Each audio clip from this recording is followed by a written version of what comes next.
ప్రభుత్వాలు చేతగానితనం వల్ల ఇప్పుడు ప్రజలు ఇప్పుడు ఇంతకాలం ఇబ్బంది పడాల్సి వస్తుంది. అంతే అంటారా? ప్రభుత్వం ముందు చూపు లేవడం కారణంగానే ఈరోజు ఈ పరిస్థితి వచ్చింది. మదర్ ల్యాండ్ అన్నాడు. ఏ ఫాదర్ ల్యాండ్ వచ్చింది, ఏ మదర్ ల్యాండ్ వచ్చింది? ఇక్కడ ఉన్న ఓన్ ల్యాండ్ ఇబ్బంది పడుతుంది. ఖచ్చితంగా ప్రభుత్వ వైఫల్యం. అంటే ఇప్పుడు ప్రభుత్వం చూసుకున్నా, ఇటు పెట్రోల్ బంకులు చూసుకున్నా, వాళ్ళు చెప్పేది ఏంటంటే పెట్రోల్ షార్టేజ్ అయితే లేదు, ప్రజలే ఇట్లా మామూలుగా యూట్యూబ్లో ఇన్స్టాగ్రామ్లో చూసి ఇట్లా వస్తున్నారు తప్ప పెట్రోల్ అయితే దండిగా ఉందని చెప్తున్నారు. ఓకే అన్న, నేను లింగంపల్లి నుంచి వస్తుండే మధ్యలో అయిపోయింది. జేఎన్టీ దగ్గర పెట్రోల్ బంకులు వచ్చిన లేదు సార్, అటు మెయిన్ రోడ్లో ఎక్కువ రష్ ఉంటుందని చెప్పేసి ఇటు సైడ్కి వచ్చేసిన. అక్కడ బంక్ క్లోజ్ ఉంది, ఇటు బంక్ క్లోజ్ ఉంది, మళ్ళీ ఇక్కడ ఇది ఫోర్త్. మరి షార్టేజ్ లేనప్పుడు ఇక్కడ ఎందుకు బ్యాంకులు క్లోజ్ చేసి పెట్టుకుంటున్నారు? మరి ఎప్పుడు చూడలేదు షార్టేజ్ లేదు అన్నప్పుడు, అంటే ఇట్లా క్లోజ్ అవడం అయితే ఎప్పుడు చూడలేదు, ఇదే ఫస్ట్ టైం. మరి షార్టేజ్ లేనప్పుడు ఎందుకు క్లోజ్ చేసి ఉన్నాయి? మళ్ళీ షార్టేజ్ ప్రభుత్వాలు వాళ్ళందరికీ ఎందుకు ఇట్లా చెప్తున్నారు అంటారు? పెట్రోల్ ఉందని చెప్తున్నారు, మరి ఇక్కడేమో మీరు అన్ని పెట్రోల్ బంకులు బంద్ ఉన్నాయి. నా షార్టేజ్ ఉంది అని చెప్తే అది ప్రభుత్వం తన వైఫల్యాన్ని ఒప్పుకున్నట్టే. ప్రభుత్వం ఎప్పుడు తన వైఫల్యం ఒప్పుకోదు కాబట్టి మబ్బై పెట్టడానికి మాత్రమే ఈ విధంగా చెప్తుంది. పెట్రోల్ షార్టేజ్ లేకపోతే కనుక పెట్రోల్ బంక్స్ అనేది క్లోజ్ చేయరు కదన్నా. ఇప్పుడు పెట్రోల్ బంక్స్ అనేది పెట్రోల్ షార్ట్ లేదని గవర్నమెంట్ చెప్తుంది. మరి పెట్రోల్ షార్టేజ్ లేకపోతే కుక్కట్పల్లి కానీ, బాలానగర్ కానీ, మూసాపేట కానీ, మన కేపీహెచ్పి కానీ, జేఎన్టీ కానీ, నేను 8 బంకులు తిరిగాను. ఇప్పటికి ఇది 9వ బంకు. ఇప్పుడు ఇక్కడికి వచ్చాను నేను. ఇప్పుడు షార్టేజ్ లేకపోతే, పెట్రోల్ అనేది షార్టేజ్ లేకపోతే ఎలా అన్నా చెప్పండి. ఇప్పుడు అందుకనే జనాలు అందరూ పెట్రోల్ బంక్ మీద ఇలా ఎగబడుతున్నారు. అంటే ప్రభుత్వాలు జనాల్ని మభ్యపెడుతున్నాయి అనుకోవచ్చా? నిజంగా పెట్రోల్ లేదంట ఏమన్నా అది గవర్నమెంట్కే తెలియాలి, వీళ్ళకే తెలియాలి. పెట్రోల్ అనేది ఉంది అని గవర్నమెంట్ అంటుంది. ఉంటే కనుక ఇలా షార్టేజ్తో బంకులు అనేది మూసేయరు. సో అది ఎట్లా ఉండబోతుంది అన్న? మరి ఇంకో 2-3 రోజుల వరకు ఇది నడవచ్చు, తర్వాత మొత్తమే బంద్ అయితే పెట్రోల్ బంకులు కానీ, డీజిల్ కానీ ఏంటి పరిస్థితి? ఇంకా జనాలందరూ ఈవీ ఆప్షన్కి వెళ్తారన్న మ్యాక్సిమం. అది ఇంకా వార్ ఉంది కదా, వార్ వల్ల సో మనకి దెబ్బ అనేది చాలా పడుతుంది. మోడీ కూడా ఆల్రెడీ చెప్పినారు. ఇప్పుడు మన కోవిడ్ టైంలో ఎలా అయితే ఫేస్ చేస్తున్నామో మళ్ళీ ఆ సిచ్యువేషన్ రావచ్చు, గెట్ రెడీ అని చెప్పేసి మోడీ మొన్న పార్లమెంట్ మీటింగ్లో మండే రోజు చెప్పారు కూడా ఆల్రెడీ మనకి. సో ఇదన్న పెట్రోల్ అయితే షార్టేజ్ అయితే ఉంది, లేదని కాదు, ఉంది. మాకు అర్థమైతే లేదు అని వాళ్ళు అంటున్నారు. మాకు కూడా తెలియదండి. ఈరోజే మేము చూసి ఇప్పుడు రష్ చూసి ఇక్కడికి వచ్చాము. మామూలు నిన్నైతే ఇక్కడ రష్ ఏం లేదు. ఈ రోజు వీళ్ళైతే చెప్తున్నారు ఫుల్ స్టాక్ ఉందని చెప్తున్నారు. కాకపోతే జనాలు ఒకరిదొక చూసి ఒకరిదొక చూసి అట్లా వస్తున్నారు. అంతేగాని పెట్రోల్ అయితే ఎక్కడ పెడితే అక్కడ ఉందని చెప్తున్నారు అందరు కూడా. ఇప్పుడు పెట్రోల్ బంక్ వాళ్ళు కూడా చెప్పేది అసలు ఏ ప్రాబ్లం లేదు, పెట్రోల్ అయితే చాలా ఉంది, స్టోరేజ్ అయితే ఉంది, లేదని ఏం కాదు.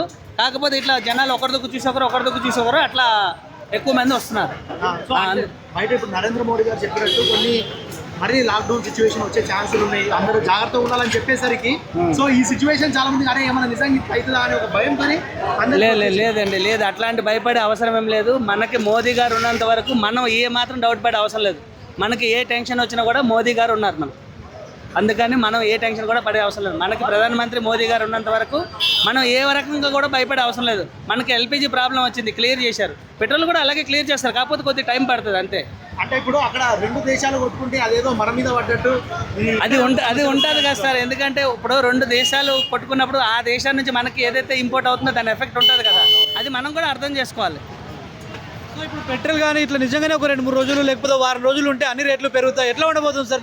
పెట్రోల్ రేట్ ఆల్రెడీ పెరిగింది. ఎందుకంటే మనకి ఇప్పుడు ఇరాన్ నుంచి కాకుండా వేరే దేశం నుంచి కూడా ఇంపోర్ట్ చేస్తున్నారు. కాకపోతే మనకు పెంచట్లేదు ఇప్పుడు మోదీ గారు. అదే వేరే గవర్నమెంట్ ఉంటే ఖచ్చితంగా రేటు పెరిగేది. మనకి మోదీ గారు రేటు పెంచలేదు. ఎందుకంటే పెట్రోల్ రేటు పెరగదని మనం చెప్పం. కానీ కాకపోతే ఏంటంటే మోదీ గారు రేటు పెంచలేదు. అంటే 10 పెట్రోల్ బంకులు చూసుకుంటే 1-2 ఓపెన్ ఉంటున్నాయి. ఇప్పుడు పూర్తిగా బంద్ అయితే ఎలా ఉండబోతుంది? లేదండి, హౌసింగ్ బోర్డులో కూడా మా వాళ్ళకి అడిగాం. ఆల్రెడీ చాలా పెట్రోల్ బంకులు పెట్రోల్ వచ్చింది. కాకపోతే అంటే ఇట్లా అందరూ ఒకటేసారి పడినప్పటికి ఇబ్బంది అవుతుంది. అంతేగాని ఎక్కడ కూడా పెట్రోల్ లేదనే మాట ఉత్తమ మాట. సో ఫైనల్గా ఏం చెప్తారు సార్? లేదు, ఏం ఇబ్బంది పడే అవసరం లేదండి. పెట్రోల్ అయితే చాలా ఉంది. కాకపోతే ఏంటంటే ఒకరిదొక చూసి ఒకరు రావడం వల్ల ఇబ్బంది అవుతుంది. కానీ పెట్రోల్ అయితే చాలా ఉంది. 2-3 గంటల నుంచి వెయిట్ చేస్తున్నాం. డబ్బాలలో కూడా ఇస్తలేరు, ఏమి ఇస్తలేరు. మొత్తం అన్ని పెట్రోల్ పంపులు తిరిగేస్తున్నాం. ఎక్కడ పోయినా కానీ దొరుకుతలేదు petrol. So government petrol bunk చూసుకుంటే పెట్రోల్ షార్టేజ్ లేదు, పెట్రోల్ ఉందని చెప్తున్నారు కదా. మొత్తం పెట్రోల్ ఉంది అన్నుంది. మొత్తం ఇన్స్టాగ్రామ్లో అది మొత్తం రీల్స్ చేసి అలా అందరూ ఫుల్ ట్యాంక్ చేపించుకుంటారు కాబట్టి పెట్రోల్ పంప్లలో దొరుకుతలేదు. అంటే పెట్రోల్ చాలా ఉంది, జనాలు ఇట్లా భయపడుతున్నారు అని చెప్తున్నారు. జనాలు భయపడొద్దన్న, భయపడితే ఎట్లా ఉంటుంది? పెట్రోల్ పంపులు అది గ్యాస్ కూడా దొరకదు, ఏమి కూడా దొరకదు. అవునవును.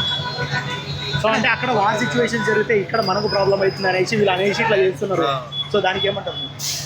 జనాలు జర గట్టిగా ధైర్యంగా ఉండాలన్న అట్లా. ఎందుకంటే మోడీ గారు కూడా చెప్పడం జరిగింది లాక్డౌన్ సిచ్యువేషన్ మళ్ళీ వచ్చే ఛాన్సెస్ ఉన్నాయి అనే ఒక మాట అయితే మాట్లాడడం జరిగింది. దానివల్ల ఆ భయంతో అందరూ అరే ఏమవుతుందేమో అనేసి ఇట్లా పెట్రోల్ కొట్టించుకుంటారు. అదే అన్న, దానివల్లనే పెట్రోల్ కొట్టించుకుంటారు, మళ్ళీ తర్వాత దొరకదని అట్లా. మీది ఏరియా ఎక్కడి నుంచి వచ్చారు మీరు? ఇక్కడనే ఉంటాం రుణాలు. మరి ఇలానే షార్టేజ్ కొనసాగితే మరి ధరలు పెరుగుతాయి, అన్నీ పెరుగుతాయి, ఎట్లా ఉండబోతుంది అంటారు? ధరలు పెరుగుతాయి, మళ్ళీ ఫ్యూచర్లో ఏ పని కూడా సరిగా చేయలేమన్నా.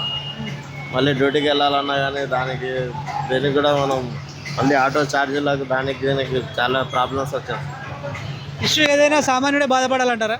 అంతే, ఆటో నడిపించినా అయినా కూడా బాధపడాలి, మళ్ళీ ప్యాసింజర్ ఎక్కినా కానీ ఎక్కువ డబ్బులు ఇవ్వలేడు అట్లా.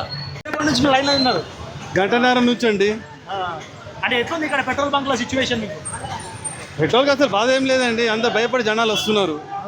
అది అంటే ఇక్కడ పెట్రోల్ బంక్ వాళ్ళు కానీ గవర్నమెంట్ వాళ్ళు కానీ పెట్రోల్ ఉంది షార్టేజ్ లేదని చెప్తున్నారు, కానీ ప్రజలు ఎందుకు ఆందోళన పడుతున్నారని వాళ్ళు అనుకుంటున్నారు. అదే సార్, నిన్న ఎప్పుడైతే మోడీ గారు స్పీచ్ ఇచ్చారో అప్పటి నుంచి జనాలు భయపడుతున్నారు.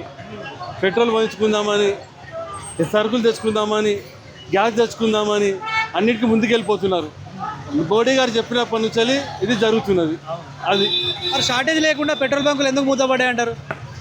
జనాలు విపరీతంగా వస్తున్నారండి, దానికి వాళ్ళు ఏం చేయగలుగుతారు చెప్పండి. ఎప్పటిలాగా నడుస్తున్నది, జనాలు అందరూ ఎక్కువ పోయించుకుంటున్నారు. 2 లీటర్లు పోయించుకున్నారు, 5 లీటర్లు పోయించుకుంటున్నారు. అలా దానివల్ల కొద్దిగా షార్టేజ్ అయిపోతుంది. అది మరి మోడీ గారు కూడా లాక్డౌన్ అన్నారు కదా, మరి లాక్డౌన్ లాంటి అంటే అలాంటి పరిస్థితి వస్తే ఎట్లా ఉండబోతుంది? లాక్డౌన్ అయితే ఏమి ఉండదండి, పెట్రోల్ కోసం అంతే, ఇది అంతకుమించి ఏం లేదు. ఇదైనా సిస్టమేటిక్గా ఉంటే ప్రాబ్లం ఏమి ఉండదు. అందరూ అధికంగా పెట్రోల్ పోయించుకుంటున్నారు, గ్యాస్ కూడా ఉండగా కూడా మళ్ళీ గ్యాస్ తెప్పించుకుంటున్నారు. ఆ ప్రాబ్లం అయితే ఉండదు, అంతేనండి. అంటే ఒకవేళ ఏమైనా విపత్తుగా రాదండి, రాదు, అంతే. అది మోడీ ఇన్ఫర్మేషన్ ఇచ్చాడు అంతవరకే, కానీ జనాలు భయపడుతున్నారు అంతే. యుద్ధం అక్కడ జరిగితే ప్రజలు ఇక్కడ భయపడుతున్నారు అంటారా? అది తెలియదు సార్, అది ఎవరికి తెలియదు. పెట్రోల్ పంపు మన మీద పడ్డది అంటారా? పడుతుంది కదా, ఆటోమేటిక్ కదండి, అది తప్పదు కదా. ఫైనల్గా ఏం చెప్తారు సార్ ఒక ఫ్యామిలీ మ్యాన్గా?